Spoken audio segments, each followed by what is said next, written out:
Now, students, in the previous video, I explained about the plant breeding and the various steps involved in plant breeding. Now, let's discuss about the Green Revolution. What is Green Revolution? It is the movement that led to the development of several high-yielding varieties of wheat and rice in mid 1960s. The green revolution, it was mainly dependent on the plant breeding techniques for the development of high yielding and disease resistant varieties in wheat, rice and maize. ਠੀਕ ਹੈ, yield ਵਧਾਉਣੀ ਹੈ, ਪੈਦਾਵਾਰ ਵਧਾਉਣੀ ਹੈ, ਤਾਂ ਜਿਹੜਾ ਹੈਗਾ ਡਿਫਰੈਂਟ ਪਲਾਂਟ ਬਰੀਡਿੰਗ ਟੈਕਨੀਕਸ ਲਗਾ ਕੇ ਨਵੀਆਂ ਵੈਰਾਈਟੀਜ਼ ਵੀਟ ਐਂਡ ਰਾਈਸ ਦੀਆਂ ਪੈਦਾ ਕੀਤੀਆਂ in India, and in the it took place in mid 1960s.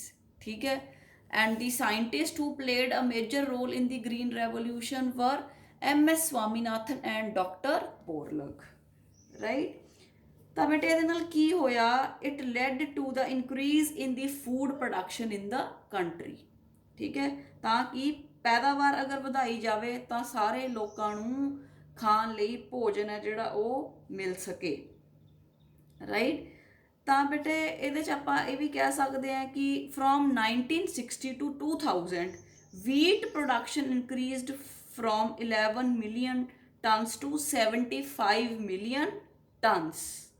ठीक है, due to the development of semi dwarf varieties of wheat and rice. नवीं varieties बनाइया plant breeding programmes करके ताकि देश की पैदावार ਵਧਾਈ जा सके ते भुखमरी ते काबू पाया जा सके। Now let's discuss about the different varieties of wheat and rice। So the different semi-dwarf varieties of wheat were developed at International Center for Wheat and Maize Improvement in Mexico, and the high-yielding disease-resistant varieties were developed in 1963, and the disease-resistant varieties of wheat are Sonalika and Kalyan Sona। And now we will talk about the rice। Semi-dwarf varieties of rice were developed from IR8 at International Research Institute Philippines। ठीक है, तो ਫਿਲੀਪਾਈਨਸ ਦੇ ਵਿੱਚ ਵੀ ਜਿਹੜੀ ਹੈ rice ਦੀ ਕਾਫੀ ਪੈਦਾਵਾਰ ਹੁੰਦੀ ਹੈ, ਉੱਥੇ ਵੀ ਲੋਕ ਕਾਫੀ ਰਾਈਸ ਖਾਂਦੇ ਆ, ਤਾਂ ਉੱਥੇ ਜਿਹੜੀ ਹੈ ਰਾਈਸ ਦੀ ਸੈਮੀ ਡਿਵਾਫ ਵੈਰਾਈਟੀ ਹੈ ਜਿਹੜੀ ਉਹ ਡਿਵੈਲਪ ਹੋਈ। And these varieties were introduced in India in 1966, and the name of the varieties is Jaya and Ratna, which were developed in India। ਤਾਂ ਬੇਟੇ ਇਹ varieties ਲਾਈਆਂ, ਇਹ ਸੈਮੀ ਡਿਵਾਫ varieties ਹੈ। ਜਦੋਂ ਇਹ varieties ਜਦੋਂ ਲਗਾਈਆਂ ਗਈਆਂ ਤਾਂ ਪੈਦਾਵਾਰ ਕਾਫੀ ਹੱਦ ਤੱਕ ਵੱਧ ਗਈ, ਐਂਡ ਇਹ ਈਵਨ ਇਹ ਜਿਹੜੀਆਂ ਵੈਰਾਈਟੀ ਸੀ ਦੇ ਵਰ ਡਿਜ਼ੀਜ਼ ਰੈਜ਼ਿਸਟੈਂਟ। ਠੀਕ ਹੈ, ਇਹਨਾਂ ਜਿਹੜੀਆਂ ਆਪਾਂ ਹਾਈ ਯੀਲਡਿੰਗ ਕ੍ਰੌਪਸ ਦੀਆਂ ਵੈਰਾਈਟੀਜ਼ ਜਿਹੜੀਆਂ ਆਪਾਂ ਪ੍ਰੋਡਿਊਸ ਕਰ ਲਈਆਂ by different plant breeding programmes, they have a higher yield, better quality, disease, insect and pest resistance। They are able to grow in different seasons and they show early maturation। ਤਾਂ ਇਹ ਸਾਰੇ plus points ਹੈ ਜਿਹੜੀਆਂ ਨਵੀਆਂ varieties ਬਣਾਈਆਂ, ਜਿਸ ਕਾਰਨ ਜਿਹੜੀ ਪ੍ਰੋਡਕਟਿਵਿਟੀ ਹੈ ਕੰਟਰੀ ਦੇ ਵਿੱਚ ਉਹ ਵੱਧ ਗਈ। ਤਾਂ ਬੇਟੇ ਐਡਵਾਂਟੇਜਸ ਦੇ ਨਾਲ ਨਾਲ ਜਿਹੜੀਆਂ ਇਹ ਸੈਮੀ ਡਿਵਾਫ ਵੈਰਾਈਟੀਜ਼ ਹੈ, ਇਹਨਾਂ ਥੋੜ੍ਹੀਆਂ ਇੱਕ ਦੋ ਜਿਹੜੇ ਹੈ ਡਿਸਐਡਵਾਂਟੇਜਸ ਵੀ ਹੈ। ਇੱਕ ਫਸਟ ਇਜ਼ ਦੇ ਆਰ ਡਿਵਾਫ, ਮਤਲਬ ਇਹਨਾਂ ਦੀ ਹਾਈਟ ਘੱਟ ਹੈ, ਤਾਂ ਇਹਨਾਂ 'ਚੋਂ ਲੈਸ ਫੋਡਰ ਜਿਹੜਾ ਈਲਡ ਹੁੰਦਾ, ਚਾਰਾ ਜਿਹੜਾ ਉਹ ਘੱਟ ਬਣਦਾ ਕਿਉਂਕਿ ਜਿਹੜੀਆਂ ਇਹ ਡਿਵਾਫ ਹੈ। ਦੇ need more water and fertilizers as compared to traditional varieties। ਜਿਹੜੀਆਂ ਪਹਿਲਾਂ ਵਾਲੀਆਂ ਵੈਰਾਈਟੀਜ਼ ਸੀ ਉਹਨਾਂ ਨਾਲੋਂ ਫਰਟੀਲਾਈਜ਼ਰਸ ਤੇ ਪਾਣੀ ਜਿਹੜੀ ਹੈ ਇਹ ਇਹਨਾਂ ਨੂੰ ਜ਼ਿਆਦਾ ਚਾਹੀਦਾ ਹੈ। ਐਂਡ ਈਵਨ ਦੇ ਨੀਡ ਫਰੀਕੁਐਂਟ ਵੀਡਿੰਗ, ਤਾਂ ਨਦੀਨ ਵੀ ਇਹਨਾਂ 'ਚੋਂ ਬਹੁਤ ਜਲਦੀ ਜਿਹੜੇ ਹੈਗੇ ਉਹ ਕੱਢਣੇ ਪੈਂਦੇ ਆ। ਠੀਕ ਹੈ, ਡਿਸਐਡਵਾਂਟੇਜਸ ਘੱਟ ਹੈ ਪਰ ਐਡਵਾਂਟੇਜਸ ਜ਼ਿਆਦਾ ਹੈ। ਤਾਂ ਜਦੋਂ ਇਹ ਜਿਹੜੀਆਂ ਹਾਈ ਯੀਲਡਿੰਗ ਕ੍ਰੌਪਸ ਲਗਾਈਆਂ ਤਾਂ ਕੰਟਰੀ ਦੀ ਜਿਹੜੀ ਪ੍ਰੋਡਕਟਿਵਿਟੀ ਸੀ ਉਹ ਵੱਧ ਗਈ। ਨਾ one more example we have of the sugarcane. Sugarcane ਦੀ ਇੱਕ ਵੈਰਾਈਟੀ ਹੈ Saccharum barberi, it grows in north India, northern part of the India 'ਚ ਗਰੋ ਕਰਦਾ ਹੈ, but it has poor sugar content and yield, ਇਹਦੇ ਵਿੱਚ ਮਿਠਾਸ ਘੱਟ ਹੈ ਤੇ ਇਹਦੀ ਪੈਦਾਵਾਰ ਘੱਟ ਹੈ। ਫਿਰ ਬੇਟਾ ਇੱਕ ਜਿਹੜੀ ਹੈਗੀ ਹੈ ਜਿਹੜਾ ਹੈਗਾ ਸੈਕਰਮ ਆਫਿਸਿਨੇਰਮ, ਠੀਕ ਹੈ, it grows in south India, ਇਹ ਸਾਊਥ ਇੰਡੀਆ ਦੇ ਵਿੱਚ ਜਿਹੜਾ ਹੈਗਾ ਉਹ ਜ਼ਿਆਦਾ ਗਰੋ ਕਰਦਾ in the tropical, it is a tropical cane. ਇਹਦੇ ਬੇਟਾ ਜਿਹੜਾ ਸਟੈਮ ਹੈ ਜਿਹੜਾ ਇਹਦਾ ਹੈ ਨਾ ਉਹ ਥਿਕ ਹੈ, ਉਹਦੇ 'ਚ ਜ਼ਿਆਦਾ ਸ਼ੂਗਰ ਕੰਟੈਂਟ ਹੈ, ਠੀਕ ਹੈ, ਪਰ ਇਹ ਨਾਰਥ ਇੰਡੀਆ ਦੇ ਵਿੱਚ ਗਰੋ ਨਹੀਂ ਕਰ ਪਾਉਂਦਾ ਸੀ। ਤਾਂ ਇਹਨਾਂ ਦੋਨਾਂ ਨੂੰ ਬੇਟੇ ਜਿਹੜਾ ਹੈਗਾ ਆਪਾਂ ਦੋਨਾਂ ਨੂੰ ਇਨ ਦੋਨਾਂ ਤੋਂ ਕ੍ਰਾਸ ਕਰਾ ਕੇ, ਠੀਕ ਹੈ, ਇੱਕ ਨਵੀਂ ਵੈਰਾਈਟੀ ਲੈ ਲਈ ਜਿਹੜੀ ਕਿ ਜਿਹਦੇ 'ਚ ਆਪਾਂ ਕੰਬਾਈਨ ਕਰਤੇ ਹਾਈ ਯੀਲਡ ਵਾਲਾ character, thick stem, high sugar and ability to grow in north India. So these two species of sugarcane, Saccharum barbarii and Saccharum officinarum, they were crossed to get sugarcane varieties combining the desirable qualities of high sugar, high yield, thick stem and ability to grow in the northern India. Right? ਤਾਂ ਇਹ ਸਾਰੇ ਜਿਹੜੇ programs ਹੈ ਇਹ green revolution ਦੇ under ਕੀਤੇ ਗਏ। ਇਸ ਤਰ੍ਹਾਂ ਹੀ ਬੇਟੇ ਮੇਜ਼, ਜਵਾਰ, ਬਾਜਰਾ ਦੀਆਂ ਵੀ ਨਵੀਆਂ ਜਿਹੜੀਆਂ ਹੈਗੀਆਂ ਡਿਵੈਲਪ ਕੀਤੀਆਂ ਗਈਆਂ ਵੈਰਾਈਟੀਜ਼ ਇੰਡੀਆ ਦੇ ਵਿੱਚ, ਐਂਡ ਜਿਹਦੇ ਨਾਲ ਜਿਹੜੀ ਹੈ ਕੰਟਰੀ ਦੀ ਪ੍ਰੋਡਕਟਿਵਿਟੀ ਹੈ ਜਿਹੜੀ ਉਹ ਵਧਾਈ ਗਈ। But next is that plant breeding is also done for disease resistance. ਆਪਾਂ ਪਹਿਲਾਂ ਕੀਤਾ ਕਿ ਪਲਾਂਟ ਬਰੀਡਿੰਗ ਆਪਾਂ ਯੀਲਡ ਵਧਾਉਣ ਵਾਸਤੇ ਕਰ ਸਕਦੇ ਹਾਂ, ਪਲਾਂਟ ਬਰੀਡਿੰਗ ਆਪਾਂ ਜਿਹੜਾ ਹੈਗਾ ਡਿਜ਼ੀਜ਼ ਰੈਜ਼ਿਸਟੈਂਟ ਬਣਾਉਣ ਵਾਸਤੇ ਆਪਾਂ ਜਿਹੜਾ ਹੈਗਾ ਪਲਾਂਟ ਬਰੀਡਿੰਗ ਕਰ ਸਕਦੇ ਹਾਂ, ਇੰਪਰੂਵਡ ਫੂਡ ਕੁਆਲਿਟੀ ਲਈ ਆਪਾਂ ਪਲਾਂਟ ਬਰੀਡਿੰਗ ਕਰ ਸਕਦੇ ਹਾਂ, ਰਾਈਟ। ਤਾਂ let us here discuss about the plant breeding for disease resistance. ਕਿਉਂ ਚਾਹੀਦਾ, ਕਿਉਂ ਕਰਾਉਣੀ ਚਾਹੀਦੀ ਹੈ? It is required as a wide range of fungal, bacterial and viral pathogens affect the yield of the cultivated crop species.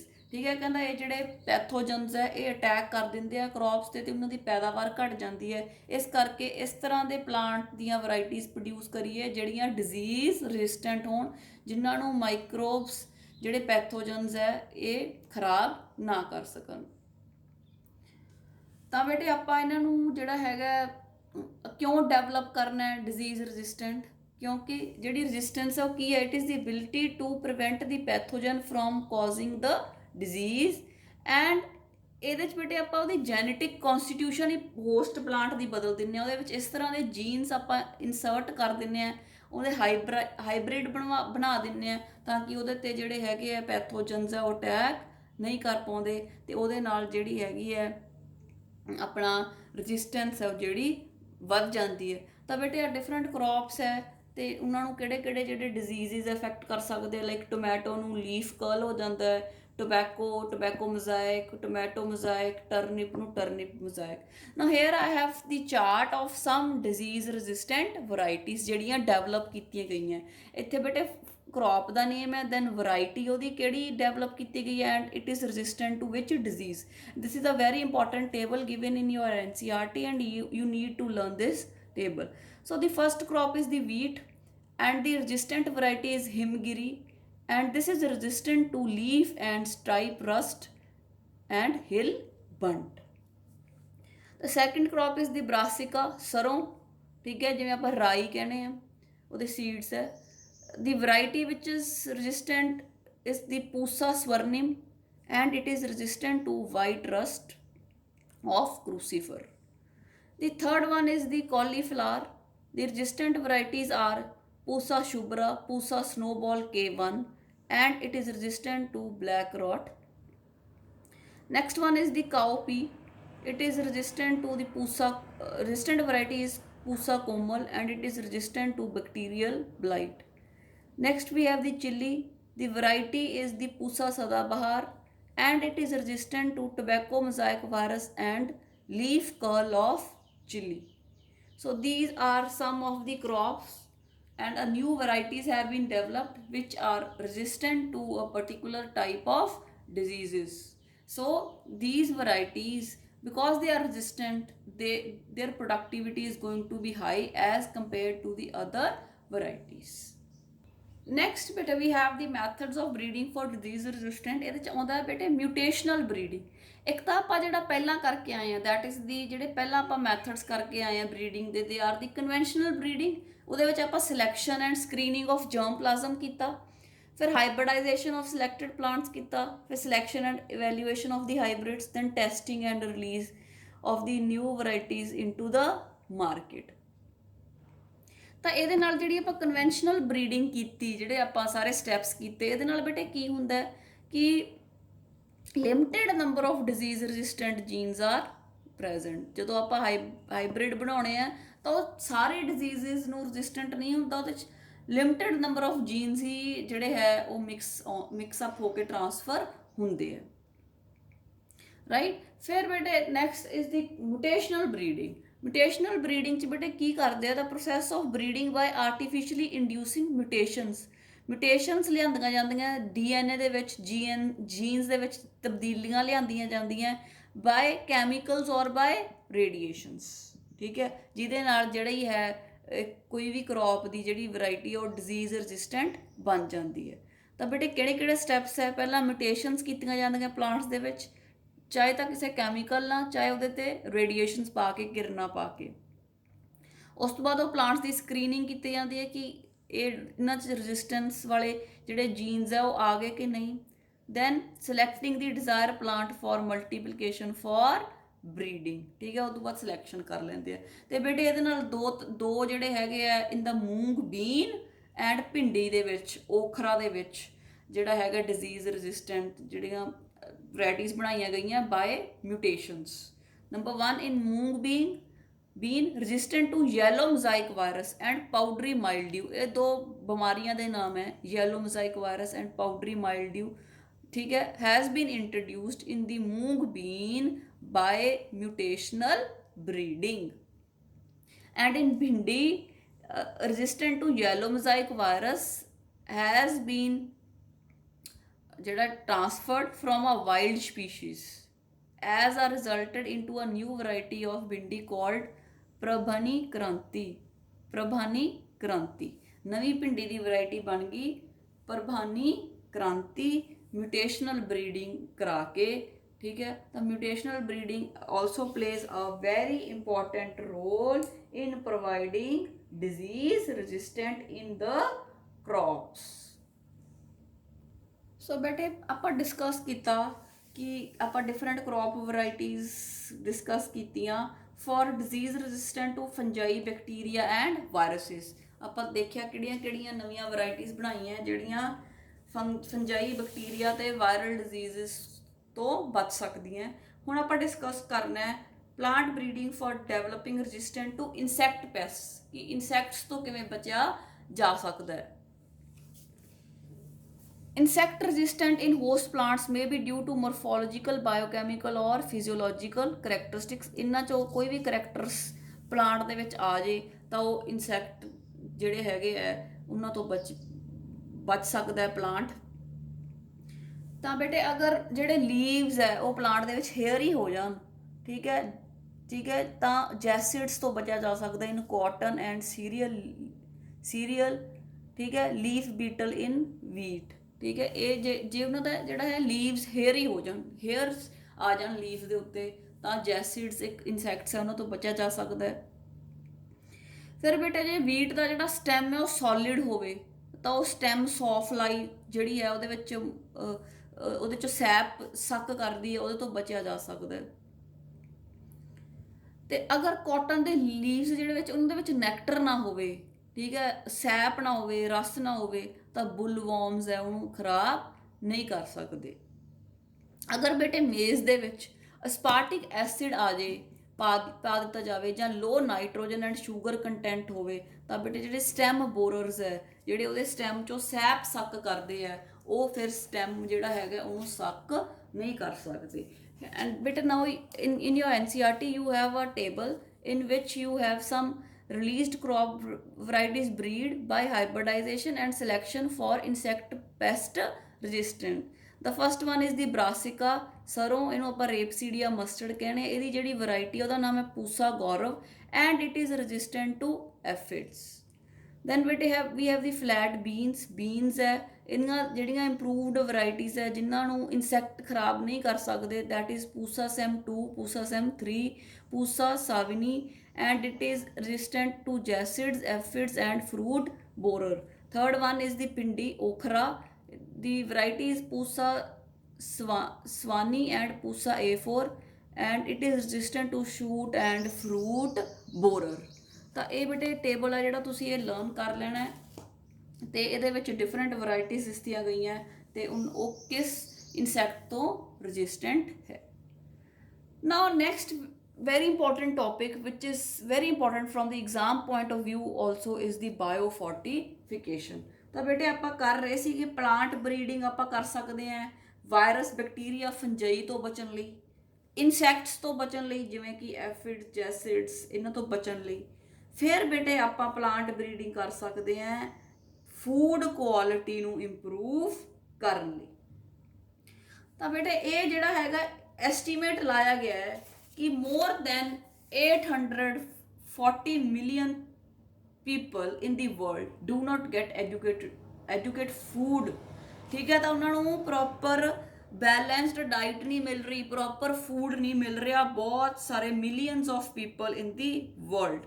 ਠੀਕ ਹੈ, ਜਦੋਂ ਬੇਟੇ ਜਦੋਂ ਆਪਣੇ ਅੰਦਰ ਜਿਹੜਾ ਹੈਗਾ ਡਾਈਟ ਦੇ ਵਿੱਚ ਪ੍ਰੋਟੀਨਸ ਦੀ ਕਮੀ ਹੋਵੇ, ਵਾਈਟਾਮਿਨਸ ਦੀ ਕਮੀ ਹੋਵੇ, ਠੀਕ ਹੈ, ਤਾਂ ਆਪਾਂ ਆਪਣਾ ਪੇਟ ਤਾਂ ਭਰਿਆ ਪਰ ਆਪਣਾ ਅੰਦਰੋਂ ਜਿਹੜਾ ਹੈਗਾ ਨਿਊਟ੍ਰੀਸ਼ਨ ਜਿਹੜੇ ਅੰਦਰ ਬੋਡੀ ਨੂੰ ਚਾਹੀਦਾ ਉਹ ਨਹੀਂ ਮਿਲ ਰਹੇ।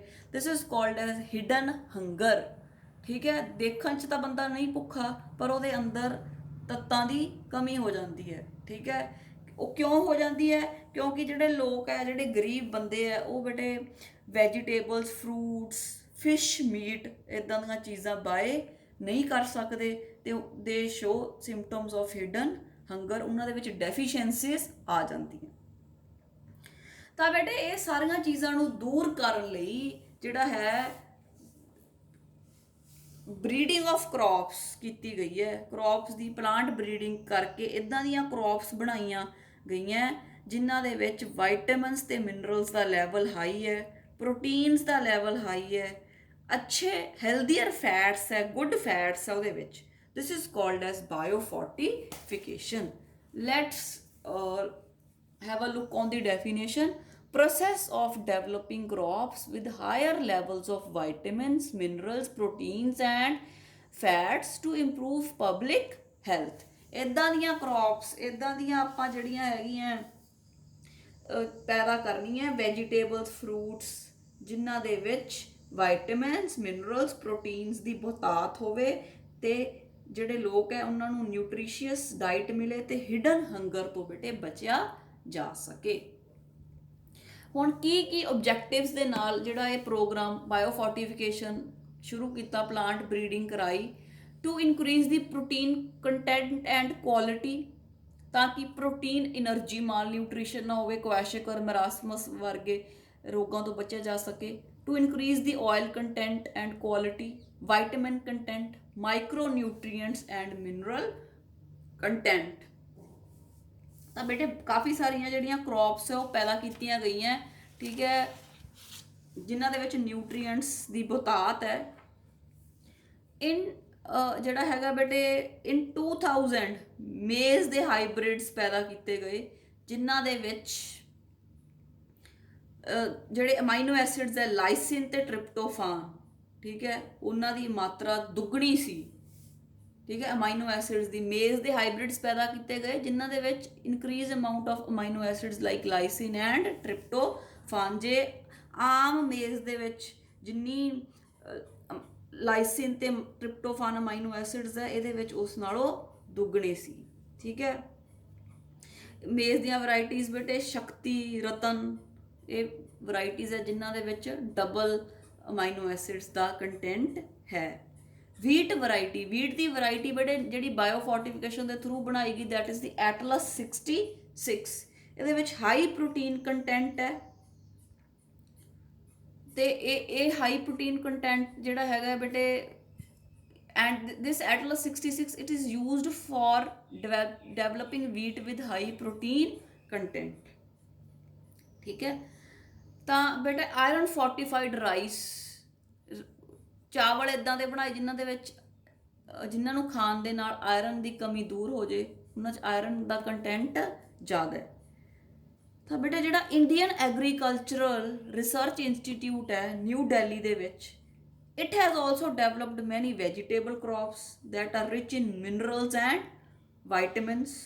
For example, the vegetables are carrot, spinach, pumpkin. They are rich in vitamin A, bitter gourd, bathua, mustard, tomato, bathu ਜਿਹਨੂੰ ਆਪਾਂ ਕਹਿੰਦੇ ਆ, vitamin C ਦੇ ਵਿੱਚ ਬਤਾਤ ਹੈ ਇਹਦੇ ਵਿੱਚ, spinach, bathu, iron and calcium, broad bean, French pea, garden pea, ਇਹਨਾਂ ਦੇ ਵਿੱਚ ਪ੍ਰੋਟੀਨਸ ਦੀ ਜਿਹੜੀ ਮਾਤਰਾ ਉਹ ਵਧਾਈ ਗਈ ਹੈ।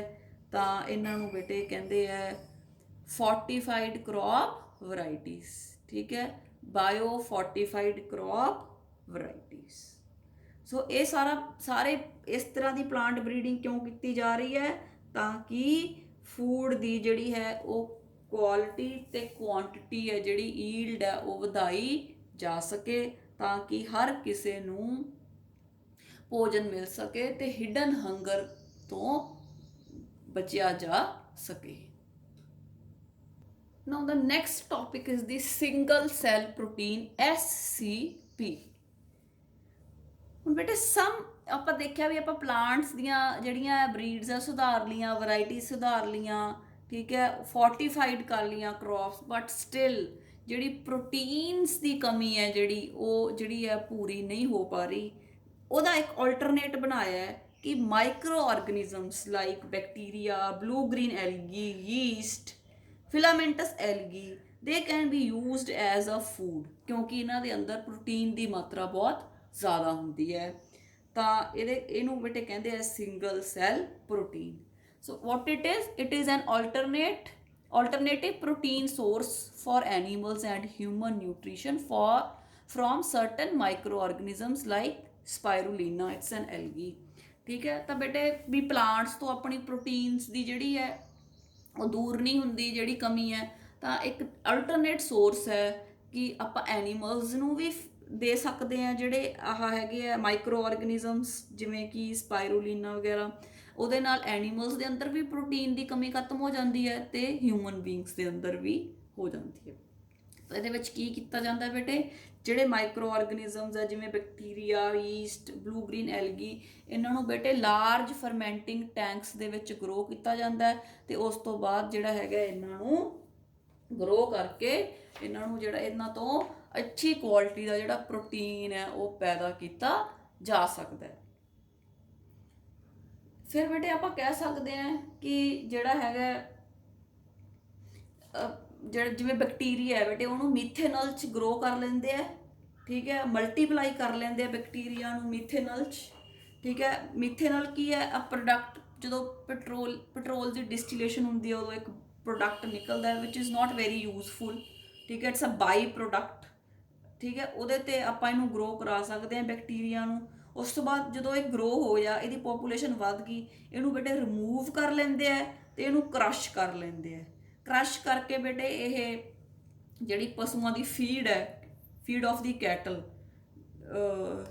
ਦਾ ਰੂਪ ਲੈ ਲੈਂਦੇ ਆ ਤੇ ਇਹਨੂੰ ਕਹਿੰਦੇ ਪ੍ਰੋਟੀਨ, PRUTEEN, ਪ੍ਰੋਟੀਨ। ਇਹਦੇ ਨਾਲ ਜਦੋਂ ਇਹ ਵਾਲੀ ਫੀਡ ਆਪਾਂ ਪਸ਼ੂਆਂ ਨੂੰ ਦਿੰਦੇ ਆ ਤਾਂ ਉਹਨਾਂ ਦੀ ਪ੍ਰੋਟੀਨ ਦੀ ਜਿਹੜੀ ਕਮੀ ਹੈ ਉਹ ਦੂਰ ਹੋ ਜਾਂਦੀ ਹੈ, ਠੀਕ ਹੈ। ਐਂਡ ਬੇਟੇ ਫੰਗਸ ਹੈ ਜਿਹੜੀ, ਜਿਵੇਂ ਕਿ ਆਪਾਂ ਫੁਜ਼ੇਰੀਅਮ ਫੰਗਸ, ਰਾਈਟ, ਫਿਜ਼ੇਰੀਅਮ ਜਿਹੜੀ ਫੰਗਸ ਹੈ it is used to make mycoprotein food for human consumption. ਇਹ ਤੋਂ ਬੇਟੇ ਮਾਈਕੋ ਪ੍ਰੋਟੀਨ ਬਣਦਾ ਹੈ ਫੰਜਾਈ ਤੋਂ, ਜਿਹੜਾ ਕਿ ਹਿਊਮਨ ਬੀਇੰਗਸ ਖਾ ਸਕਦੇ ਆ, ਉਹਨੂੰ ਕੁੱਕ ਕਰ ਸਕਦੇ ਆ, ਠੀਕ ਹੈ। ਉਹਦਾ ਜਿਹੜਾ ਹੈਗਾ ਬਹੁਤ ਜ਼ਿਆਦਾ ਉਹਦੇ ਵਿੱਚ ਪ੍ਰੋਟੀਨ ਹੁੰਦਾ ਹੈ ਤੇ ਜਿਹੜੀ ਆਪਣੀ ਰੋਜ਼ਾਨਾ ਪ੍ਰੋਟੀਨ ਦੀ ਜ਼ਰੂਰਤ ਹੈ ਇਹ ਉਹਨੂੰ ਪੂਰਾ ਕਰਦਾ ਹੈ, ਠੀਕ ਹੈ। ਮਤਲਬ ਇਹ ਹੈ ਕਿ ਪਲਾਂਟਸ ਤੋਂ ਸਾਰੀਆਂ ਜਿਹੜੀ ਪ੍ਰੋਟੀਨ ਮਾਲ ਨਿਊਟ੍ਰੀਸ਼ਨ ਉਹ ਪੂਰਾ ਨਹੀਂ ਹੋ ਸਕਦਾ, ਤਾਂ ਆਪਾਂ ਇੱਕ ਅਲਟਰਨੇਟ ਸੋਰਸ ਬਣਾ ਲਈਏ ਜਿਹੜਾ ਪੈਦਾ ਕਰਨਾ ਵੀ ਸੌਖਾ ਹੈ ਤੇ ਯੂਜ਼ ਕਰਨਾ ਵੀ ਸੌਖਾ ਹੈ।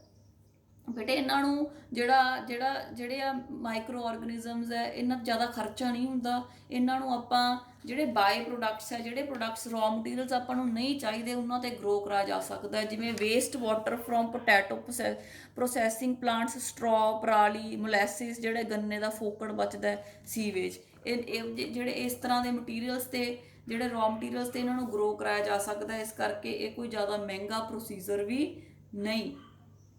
ਤਾਂ ਬੇਟੇ ਐਲਗੀ ਜਿਹੜੀ ਆਪਾਂ ਯੂਜ਼ ਕਰ ਸਕਦੇ ਹਾਂ, ਤਾਂ ਸਿੰਗਲ ਸੈਲ ਪ੍ਰੋਟੀਨ ਇਸ ਦੀ ਸਪਾਇਰੂਲੀਨਾ ਐਂਡ ਕਲੋਰੈਲਾ। ਤਾਂ ਸਪਾਇਰੂਲੀਨਾ ਜਿਹੜੇ ਲੋਕ ਸਪੇਸ 'ਚ ਜਾਂਦੇ ਆ, ਫਿਰ ਉਹ ਸਪਾਇਰੂਲੀਨਾ ਖਾਂਦੇ ਆ ਤਾਂ ਕਿ ਉਹਨਾਂ 'ਚ ਪ੍ਰੋਟੀਨ ਦੀ ਜਿਹੜੀ ਕਮੀ ਹੈ ਉਹ ਨਾ ਆਵੇ, ਉਹ ਨਾਲ ਕੈਰੀ ਕਰਦੇ ਆ products from the spirulina. Then fungi ਵੀ ਹੈ, Fusarium, graminearum, Candida utilis, which can be used as a mycoprotein for humans. Bacteria ਬੇਟੇ Achromobacter, Methylophilus methylotrophus, very important bacteria, Methylophilus methylotrophus, ठीक है। It is a source of protein for animals. It is estimated कि जो 250 grams of micro organism है, ठीक है, it can produce 25 tons of proteins, ठीक है। इन्ना ज़्यादा प्रोटीन्स बनाता है। ਜਿਹੜੀ ਮਤਲਬ ਇੱਕ ਕਾਓ ਹੈ ਉਹ ਇੰਨਾ ਜ਼ਿਆਦਾ ਭੋਜਨ ਖਾਂਦੀ ਹੈ ਤੇ ਉਹ ਜਿਹੜੇ ਉਹਦੇ ਦੁੱਧ 'ਚ ਪ੍ਰੋਟੀਨਸ ਹੁੰਦੇ ਆ ਉਹ ਬਹੁਤ ਘੱਟ ਹੁੰਦੇ ਆ। ਪਰ ਜਿਹੜਾ ਮਾਈਕਰੋ ਆਰਗੇਨਿਜ਼ਮ ਹੈ ਇਹ ਰॉ ਮਟੀਰੀਅਲਸ ਜਿਹੜੇ ਹੈ, ਸਸਤੇ ਰॉ ਮਟੀਰੀਅਲਸ ਤੇ ਗਰੋ ਕਰਦਾ ਹੈ ਤੇ ਬਹੁਤ ਜ਼ਿਆਦਾ ਕੁਆਂਟੀਟੀ 'ਚ ਪ੍ਰੋਡਿਊਸ ਕਰਦਾ ਹੈ ਪ੍ਰੋਟੀਨਸ। ਇਹਦੇ ਬੇਟੇ ਫੈਟਸ ਨਹੀਂ ਹੁੰਦੀ, ਬੰਦਾ ਮੋਟਾ ਨਹੀਂ ਹੁੰਦਾ, ਇਸ ਕਰਕੇ ਸਿਰਫ ਪ੍ਰੋਟੀਨ ਜਿਹੜਾ ਨਿਊਟ੍ਰੀਸ਼ਨ ਹੈ ਉਹ ਇਹਦੇ ਤੋਂ ਲਿਜਾਇਆ ਜਾ ਸਕਦਾ ਹੈ। ਫਿਰ ਬੇਟੇ ਇਹਦਾ ਇੱਕ ਫਾਇਦਾ ਹੈ that single cell protein reduces pressure on agricultural production system for the supply of required protein। ਫਿਰ ਇਹ ਨਹੀਂ ਆਪਾਂ ਇਕੱਲੇ ਪਲਾਂਟ ਦੇ ਪ੍ਰੋਡਕਟਸ ਹੀ ਖਾਣੇ ਆ ਤਾਂ ਕਿ ਆਪਣੇ 'ਚ ਪ੍ਰੋਟੀਨ ਦੀ ਕਮੀ ਦੂਰ ਹੋ ਸਕੇ। we can go for single cell proteins and it can be produced in the laboratories throughout the year। ਕੋਈ ਮਰਜ਼ੀ ਸੀਜ਼ਨ ਹੋਵੇ, ਕਿਸ ਤਰ੍ਹਾਂ ਦਾ ਵੀ ਵੈਦਰ ਹੋਵੇ, ਲੈਬ ਦੇ ਵਿੱਚ ਜਿਹੜਾ ਹੈਗਾ ਆਪਾਂ ਜਿਹੜਾ ਹੈਗਾ ਇਹਨੂੰ पैदा कर सकते हैं तो यूज़ कर सकते हैं। So this is all about the single cell protein, SCP, important topic from your examination point of view। and in the next video beta I will explain about the plant tissue culture, the micropropagation।